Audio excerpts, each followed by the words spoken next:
Hello friends and welcome to SSC guidance. आज हम एक नया टॉपिक ले रहे हैं मैथ से, नया चैप्टर ट्रिग्नोमेट्री का, यानी कि त्रिकोणमिति का ये चैप्टर आज हम डिस्कस करेंगे। कॉम्पिटिटिव एग्जाम्स के लिए काफी इंपॉर्टेंट चैप्टर है, क्योंकि इससे 2 से 4 क्वेश्चन जरूर पूछे जाते हैं और इसके क्वेश्चन जो है सिंपल बनते हैं लेकिन ट्रिकी बनते हैं। ठीक है, तो अगर हम इन क्वेश्चंस की प्रैक्टिस करें तो ये बहुत ही जल्दी और कम समय में सॉल्व कर सकते हैं और जितने भी क्वेश्चन पूछे जाते हैं हम सभी सॉल्व कर सकते हैं। क्यों? क्योंकि इस चैप्टर से कुछ लिमिटेड टाइप के ही क्वेश्चन बनते हैं। अगर आप लास्ट ईयर्स के कुछ एग्जाम्स के, एसएससी के एग्जाम्स में या अन्य एग्जाम्स में जो भी क्वेश्चन पूछे गए हों ट्रिग्नोमेट्री के, उठा के देखें तो बहुत सारे ऐसे क्वेश्चन मिल जाएंगे जो कि रिपीट होते रहते हैं, यानी कि बिल्कुल सेम क्वेश्चन रिपीट होता है। क्यों? क्योंकि इसमें कुछ बदल के पूछा नहीं जा सकता, कुछ लिमिटेड टाइप के ही क्वेश्चन बनते हैं।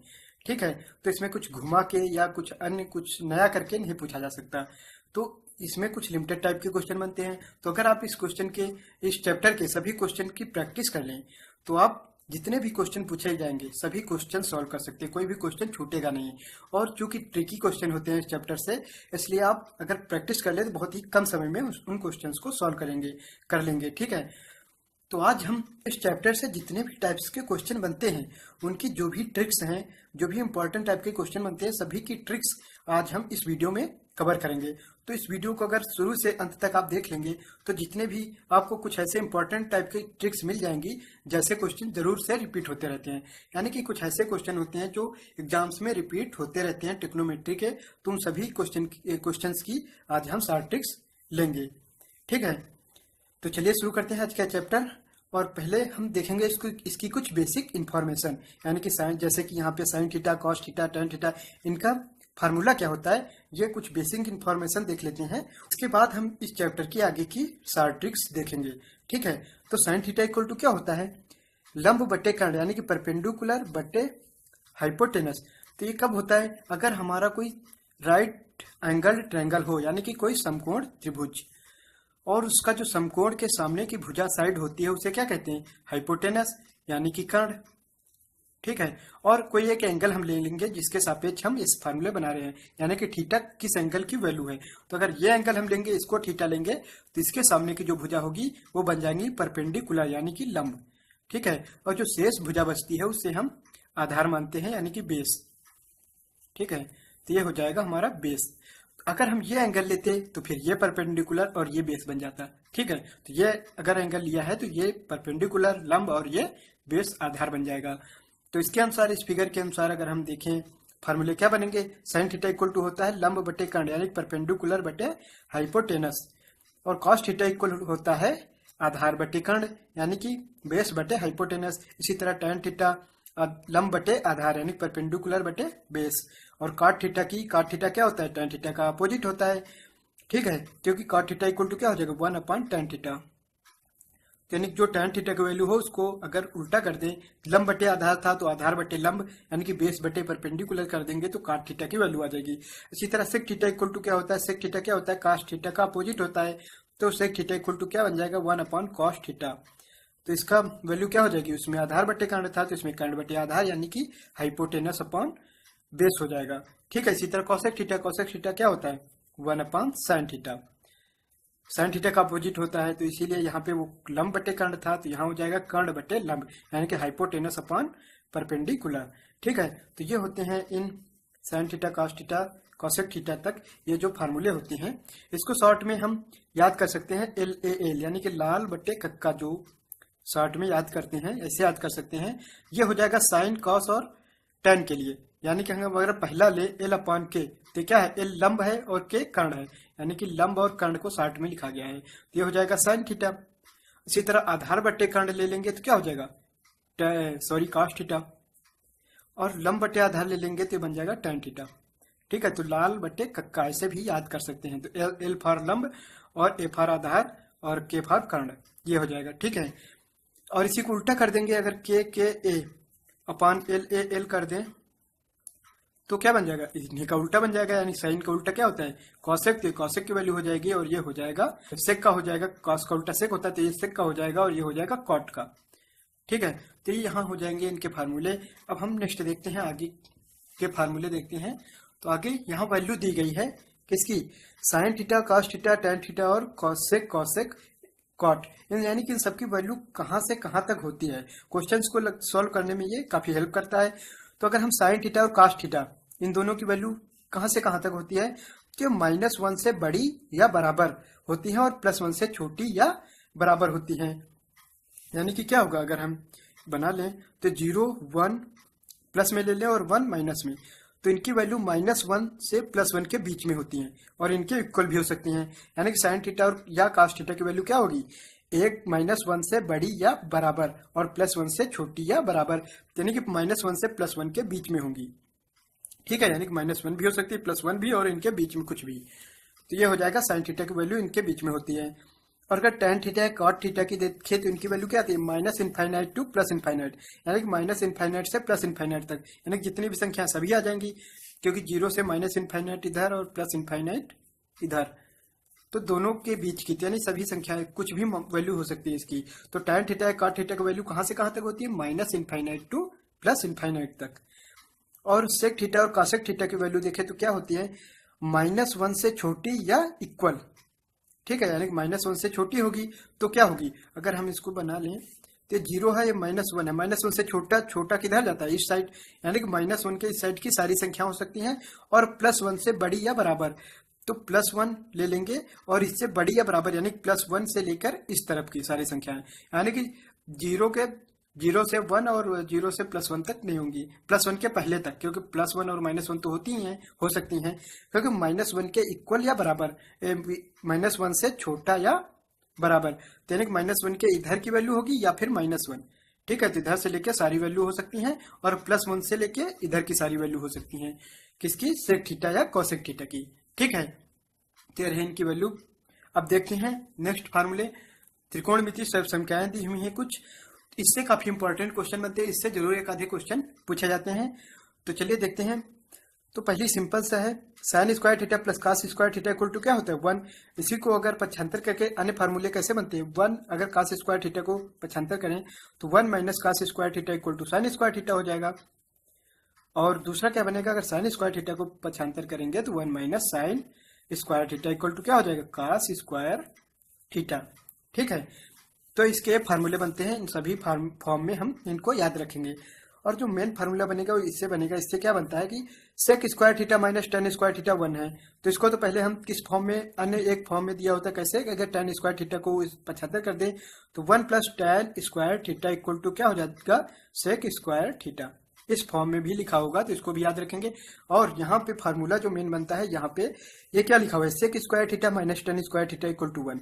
तो सेक स्क्वायर थीटा को अगर सेक थीटा को a मान ले तो ये a स्क्वायर बन जाएगा, ये माइनस b स्क्वायर बन जाएगा, tan थीटा को b मान ले तो यानी कि ये a square minus b square बनेगा। तो a square minus b square का फार्मूला क्या था, a plus b, a minus b। तो उसी तरह क्या बन जाएगा, sec theta plus tan theta बन जाएगा एक, a प्लस b, और दूसरा a माइनस b, यानी कि sec theta minus tan theta equal to 1। यानी कि यहाँ से अगर सेक थीटा किसी एक की वैल्यू, एक को इधर रखें दूसरे को पक्षांतर करें, तो sec theta plus tan theta को अगर इधर रखें तो इक्वल टू क्या हो जाएगा, 1 upon sec theta minus tan theta. इससे क्वेश्चन जरूर बनता है, ऐसे जो क्वेश्चन बनते हैं इस फार्मूले से वो ऐसे बनेंगे कि किसी एक की वैल्यू दी हुई होगी। तो यानी कि अगर sec theta minus tan theta की वैल्यू दी हुई है तो हम sec theta plus tan theta की वैल्यू कैसे निकालेंगे, इसका पक्षांतर कर देंगे तो 1 upon sec theta minus tan theta, यानी कि sec theta plus tan theta की वैल्यू क्या होगी, 1 upon sec theta minus tan theta. तो इसमें क्वेश्चन ऐसे बनता है कि किसी एक की वैल्यू दे देते हैं, जैसे कि दे दिया sec theta plus tan theta equal to a दे दिया, तो हमें यहाँ से पता है कि sec theta minus tan theta की डायरेक्ट वैल्यू क्या होगी, sec theta minus tan theta equal to क्या हो जाएगा, sec theta plus tan theta को पक्षांतर करें तो 1 upon sec theta plus tan theta हो जाता है। यानी कि यहाँ से direct sec theta minus tan theta की वैल्यू क्या आ जाएगी, 1 अपान a। क्यों, क्योंकि sec theta minus tan theta equal to क्या हो जाएगा, 1 upon sec theta plus tan theta, और sec theta plus tan theta की वैल्यू क्या है, a, तो 1 अपान a हो जाएगा। ठीक है, अब यहाँ से डायरेक्ट सेक थीटा की वैल्यू निकाले तो क्या होगा, ये समीकरण बना है जिसको अगर ऐड करें तो माइनस वाला कट जाएगा, 2 सेक थीटा इक्वल टू क्या आ जाता है, a प्लस 1 अपान a, और सेक थीटा इक्वल टू क्या होगा, a प्लस 1 अपान a अपान 2। तो इसको अब अगर हम डायरेक्ट इस फार्मूले को याद कर ले, क्योंकि यही वैल्यू पूछी जाती है, वहां ऐसे क्वेश्चन दिया होगा sec theta plus tan theta की वैल्यू दी होगी और डायरेक्ट सेक थीटा की मान लेंगे, तो हम वहां से क्या sec theta minus tan theta की वैल्यू निकाल लेंगे, क्योंकि हमें ये फार्मूला पता है। वहां से डायरेक्ट सेक थीटा की वैल्यू निकालनी होगी, तो हमें फार्मूला क्या लगाना होगा, ये। अगर इसको हम याद रखें, क्योंकि हमें पता तो चली गया इसको निकाला कैसे है, तो अगर sec theta equal to direct याद रखें कि जो भी वैल्यू दी हुई होगी, यानी कि जैसे यहाँ sec theta plus tan theta दिया था ए, तो ए प्लस उसका अपोजिट यानी कि 1/2, ये क्या आ जाएगा सेक थीटा। अगर टेन थीटा की निकालनी हो तो क्या करेंगे, घटा देंगे इसमें, क्योंकि ये प्लस में ये माइनस में, तो लेस करेंगे तो ये माइनस का आ जाएगा और ये प्लस का आ जाएगा और ये माइनस का, तो क्या आएगा 2 tan थीटा आ जाएगा, सेक थीटा लेस हो जाएगा, तो 2 tan थीटा इक्वल टू क्या बनेगा, ए माइनस 1/a बनेगा।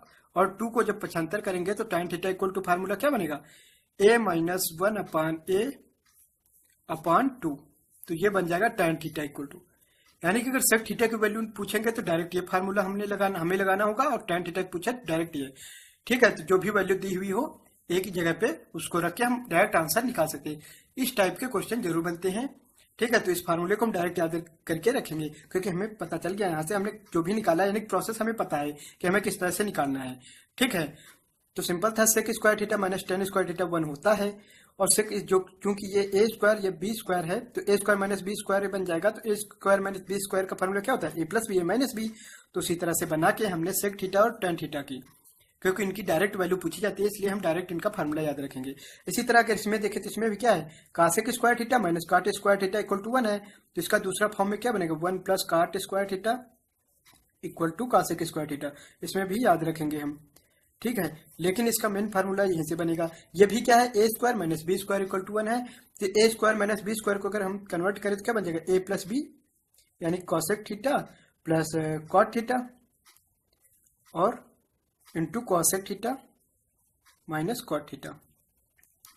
तो इसको लगाने की कोई जरूरत नहीं, क्योंकि हमें पता है सेम वैसे ही बनेगा, तो इसकी डायरेक्ट वैल्यू लिख सकते हैं, यानी कॉसेक थीटा की डायरेक्ट वैल्यू क्या, अगर दिया हुआ हो जैसे कि हमने यहाँ माना था, तो यहाँ क्या मान लेते हैं, cosec theta plus cot theta equal to, मान लिया कि हमने वहां कुछ भी दिया हुआ है, एक्स मान लिया हमने कि दिया हुआ है वहां पे value, cosec theta plus cos theta की वैल्यू मान लो दी हुई है, और फिर डायरेक्ट कॉसेक थीटा की वैल्यू पूछ लें, कॉसेक थीटा या कॉट थीटा, दोनों में से किसी की भी वैल्यू पूछे, तो जो पहले लिखा होता है तो दूसरा इसमें बनेगा क्या, ये प्लस में है, दूसरा क्या बनता है माइनस में, कौन सा बनता है cosec theta minus cot theta, तो जो प्लस में होता है यानी जो पहला वाला होता है, क्योंकि दूसरा वाला काट माइनस में होता है ना एक बार, तो जो प्लस में होगा यानी कि पहला वाला बन जाएगा जो कि सेक का फार्मूला बना था, तो वही बन जाएगा, क्योंकि इसी प्रोसेस से सेम बनेगा, तो इसको हम लिख लेते हैं। तो कॉसेक थीटा इक्वल टू क्या आ जाएगा डायरेक्ट, अगर एक्स है तो दूसरा क्या बनेगा, एक्स प्लस 1/x, यानी कि एक्स प्लस उसका अपोजिट अपॉन 2, डायरेक्ट फार्मूला बनेगा। और काट थीटा की वैल्यू क्या आ जाएगी, एक्स माइनस 1/x अपॉन 2, ये डायरेक्ट। तो इनके हम फार्मूले याद रखेंगे, इन्हीं पर डायरेक्ट क्वेश्चन बनते हैं जो कि पूछे जाते हैं। ठीक है, तो इनको आप जरूर याद रखें। तो ये सर्व समीकरणों से ये दो फार्मूले मेन इंपॉर्टेंट बनते हैं, एक सेक थीटा और टेन थीटा, और इधर से कॉसेक थीटा और कॉट थीटा का, इन पर डायरेक्ट क्वेश्चन आते हैं। तो चलिए अब आगे की टिप्स देखते हैं।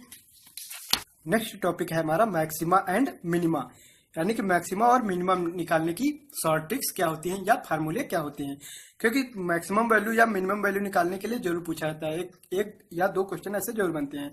ठीक है, तो मैक्सिमम वैल्यू या मिनिमम वैल्यू जो भी निकालनी होती है उसके फार्मूले क्या बनते हैं वो हम देखेंगे। तो जैसे कि देखेंगे इस टाइप में, या फिर नीचे जो टाइप्स दिए हुए हैं इस टाइप में, वहां समीकरण यानी कि इक्वेशन दी हुई होगी और उसकी हमें मैक्सिमम या मिनिमम वैल्यू पूछ रहे होंगे। ठीक है, तो सबसे पहले अगर हम पहला फार्मूला देखें तो क्या है, जब इस टाइप में लिखा हो यानी कि A sine theta plus minus B cos theta ऐसे में लिखा हुआ हो, ठीक है, तो यानी कि प्लस में हो चाहे माइनस में, या दूसरी कंडीशन में क्या है, B sine theta plus minus A cos theta, तो ये तो जस्ट ए बी को चेंज कर दिया गया, तो इसको ना भी लिखे कोई दिक्कत नहीं।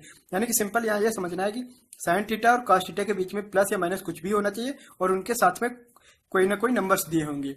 ठीक है, तो इस ऐसी कंडीशन में या फिर दिया हो A sine theta plus minus B sine theta, या साइन का साइन के साथ बने या कॉस का कॉस के साथ बने।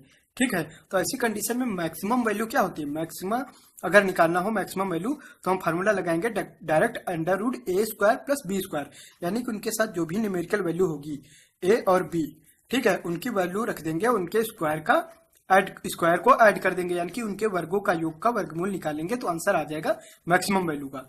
ठीक है, और मिनिमम वैल्यू का फार्मूला क्या होता है, माइनस लगा देंगे जस्ट और बाकी सेम रहेगा, minus under root A square plus B square, तो उसकी मिनिमम वैल्यू आ जाएगी। ठीक है, तो ये किस कंडीशन में, इस कंडीशन में, यानी कि जब साइन थीटा और कास थीटा के साथ प्लस माइनस लगा के कुछ भी दिया हो, या फिर साइन थीटा का साइन थीटा के साथ और कास थीटा का कास थीटा के साथ, ऐसी इक्वेशंस दी हुई होंगी, तो हम ये मैक्सिमम और मिनिमम वैल्यू निकालने के फार्मूले लगाएंगे। अब नेक्स्ट देखते हैं, नेक्स्ट अगर साइन का और कास के साथ स्क्वायर में दिया हुआ हो, जैसे कि A sine square theta plus B cos square theta, तब मैक्सिमम या मिनिमम कुछ भी वैल्यू पूछे तब क्या फार्मूला लगाएंगे। तो जब A sine square theta plus B cos square theta ऐसा दिया हो तो मैक्सिमम क्या होता है, मैक्सिमम वैल्यू क्या होती है, मैक्सिमम वैल्यू होगी ए या बी दोनों में से कोई एक होगा, और वो कौन सा होगा, जो बड़ा हो। यानी कि अगर ए बी से बड़ा है तो मैक्सिमम वैल्यू क्या हो जाएगी, ए बी कब होगी, अगर बी ए से बड़ा है। और मिनिमम वैल्यू क्या होती है, जो छोटा होता है, यानी कि अगर बी छोटा है तो बी मिनिमम वैल्यू होगी, ए छोटा है तो ए मिनिमम वैल्यू होगी। यानी कि सिंपल है, अगर पहली कंडीशन में क्या है, अगर ए बी से बड़ा है तो मैक्सिमम वैल्यू क्या हो जाएगा, ये हो जाएगा मैक्सिमम वैल्यू, और मिनिमम वैल्यू क्या कौन सा हो जाएगा, बी। या सेकंड कंडीशन क्या बनती है, बी ए से बड़ा हो, तब मैक्सिमम वैल्यू क्या उसी हो जाएगी, ये बी हो जाएगा मैक्सिमम वैल्यू और ए हो जाएगा मिनिमम वैल्यू। ठीक है, इसी तरह नेक्स्ट देखते हैं, नेक्स्ट क्या है, tan का कॉट के साथ, यानी कि साइन का कॉस के साथ हमने स्क्वायर में देखा, अब tan का अगर कॉट के साथ यानी कि उसके अपोजिट के साथ स्क्वायर में दिया हुआ हो तो तब मैक्सिमम और मिनिमम वैल्यू क्या बनती है। तो A tan square theta plus B cot square theta में अगर इक्वेशन दी हुई होगी तो मैक्सिमम वैल्यू जो बनेगी वो बनेगी इनफाइनाइट, यानी कि मैक्सिमम वैल्यू हो जाएगी इनफाइनाइट, और जो मिनिमम वैल्यू बनती है वो बनती है 2 अंडर रूट ए बी, यानी कि ए और बी जो उनके गुणज होंगे उनका मल्टीप्लाई का स्क्वायर रूट। ठीक है, तो 2 अंडर रूट ए बी ये बन जाएगा मिनिमम वैल्यू का फार्मूला इस कंडीशन में। ठीक है, अब नेक्स्ट देखते हैं, नेक्स्ट किसका साथ है, A sec square theta plus B cos square theta, यह कॉस है। ठीक है, यानी कि सेक का कॉस के साथ, यानी कि उसके अपोजिट के साथ, जैसे tan का कॉट सेक का कॉस और साइन का कॉसेक के साथ बनेगा।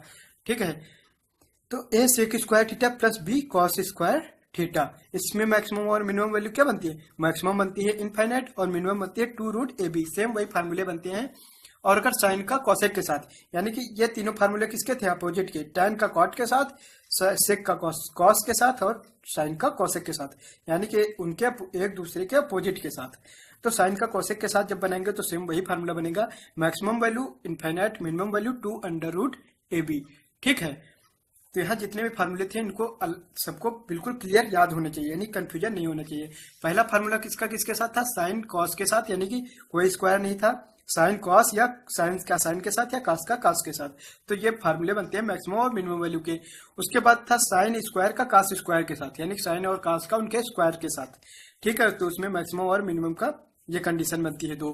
ठीक है, और जो नेक्स्ट तीसरे टाइप के हैं इसमें क्या है, एक दूसरे के अपोजिट के साथ, यानी कि अगर साइन को लेंगे तो साइन के साथ कॉसेक होना चाहिए, कास को लेंगे तो कास के साथ सेक होना चाहिए, और tan को लेंगे तो tan के साथ काट होना चाहिए, तब ये फार्मूले बनेंगे मैक्सिमम और मिनिमम वैल्यू के। ठीक है, अब चलिए नेक्स्ट टाइप के देखते हैं कुछ फार्मूले। नेक्स्ट है, अगर इस टाइप का भी क्वेश्चन जरूर पूछे जाते हैं, क्या दिया होता है, cos theta plus sine theta की वैल्यू अगर दी हुई है तो फिर पूछ लेते हैं cos theta minus sine theta की वैल्यू पूछ लेते हैं। तो इसका फार्मूला क्या बनता है, under root 2 minus A square, तो अंडर रूट 2 माइनस ये जो इक्वल में वैल्यू दी हुई है माइनस ए स्क्वायर। यहाँ 2 कहाँ से आया, 2 आया है, इनके गुणज इस समय क्या है, यहाँ अगर 1 है, क्योंकि कोई गुणज में नहीं है तो 1 ले लेंगे, तो 1 स्क्वायर प्लस 1 स्क्वायर है।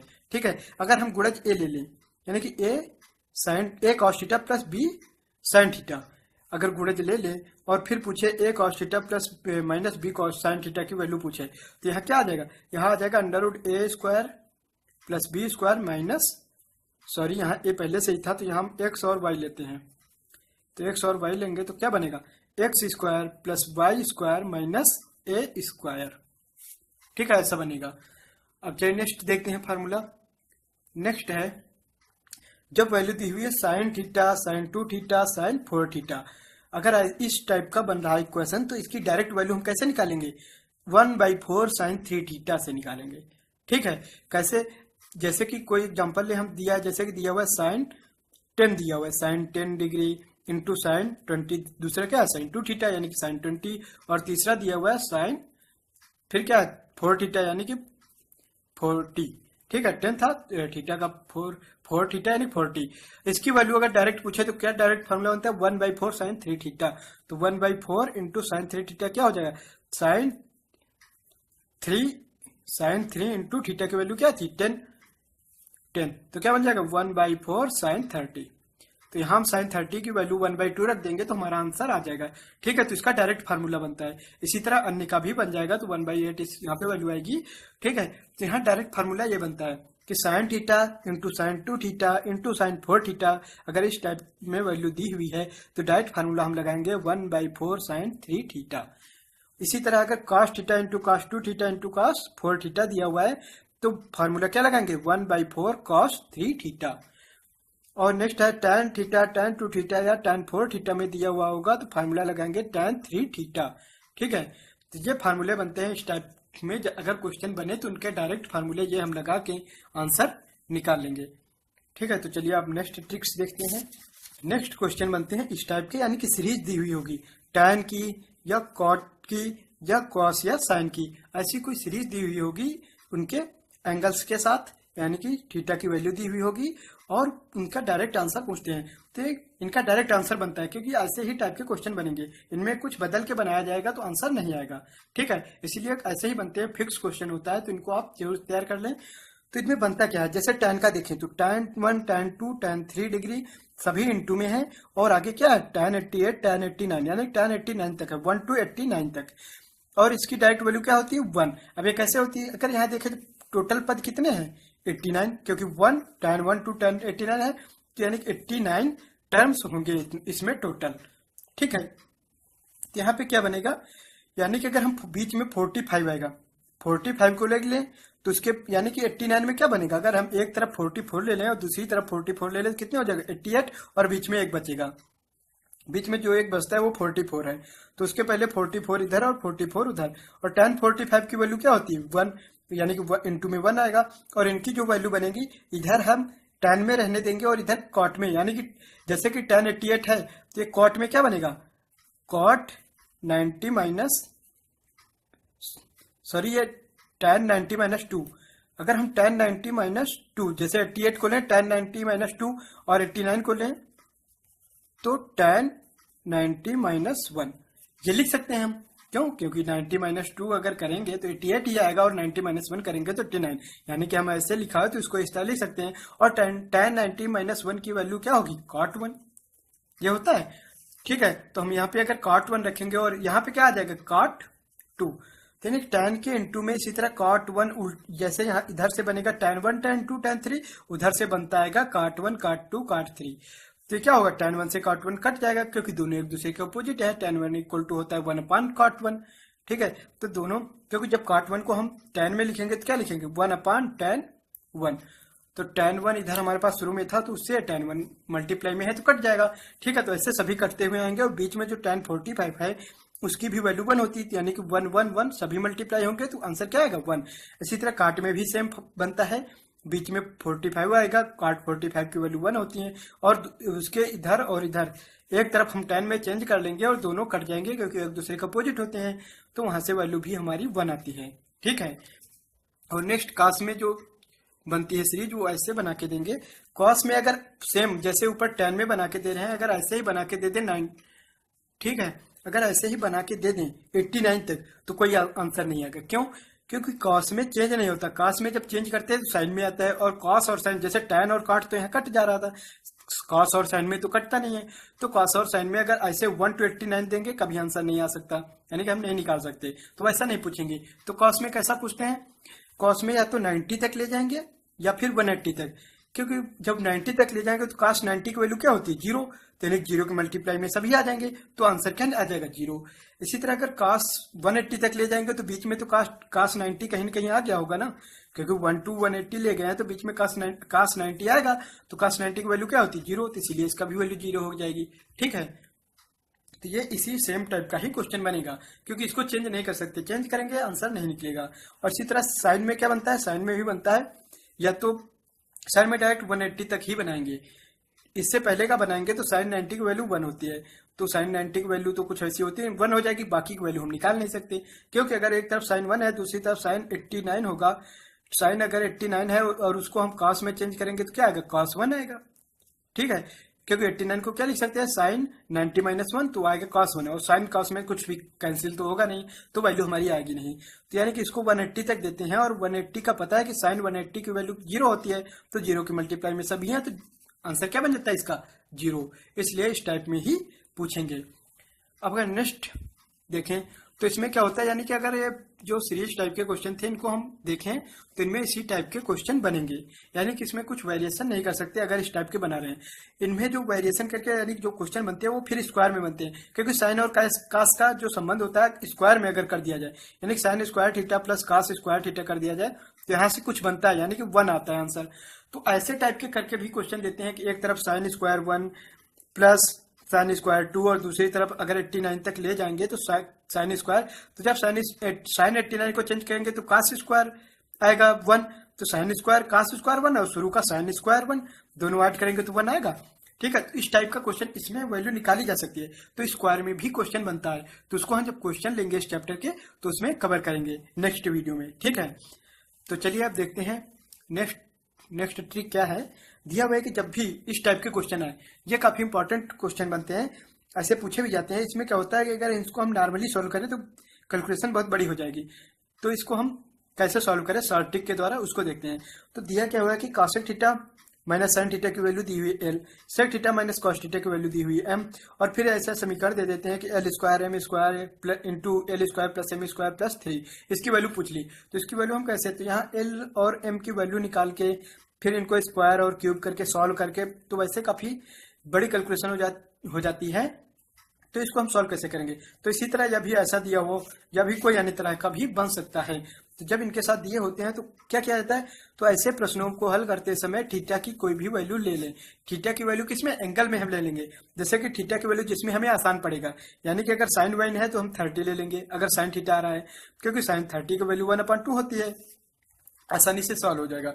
अगर tan है तो हम 45 ले लेंगे थीटा की वैल्यू, क्योंकि tan 45 की 1 होती है, यानी कि थीटा की वैल्यू हम 30 45 कुछ भी ले सकते हैं। ठीक है, तो ये कोई एक वैल्यू लेके हमने 30 ले लिया या 45 ले लिया या 60 ले लिया, कुछ भी लेके हम थीटा की वैल्यू डायरेक्ट यहाँ रख देंगे। जब थीटा की वैल्यू रखेंगे तो कॉसेक जैसे 30 रख दिया तो कॉसेक 30 की वैल्यू हमें पता है होती है, कॉसेक 30 की वैल्यू क्या है 2, और यहाँ 30 रख दिया तो सेक 30 की वैल्यू क्या होती है √2/√3, क्योंकि कॉस 30 की वैल्यू क्या होती है √3/2, सॉरी यहाँ साइन है, सेक नहीं है साइन है, तो साइन 30 की वैल्यू क्या होती है 1/2, तो 1/2 यानी कि यहाँ क्या न्यूमेरिकल में वैल्यू आ गई, तो हम यानी सॉल्व कर सकते हैं। एल का हमारा अंकों में मान आ जाएगा, यानी कोई प्राकृतिक संख्या में उसकी वैल्यू आ जाएगी। इसी तरह एम में भी अगर हम थीटा की वैल्यू रखेंगे तो कुछ वैल्यू आ जाएगी, तो वहां से एल और एम की वैल्यू रख के हम इस इक्वेशन का आंसर निकालेंगे।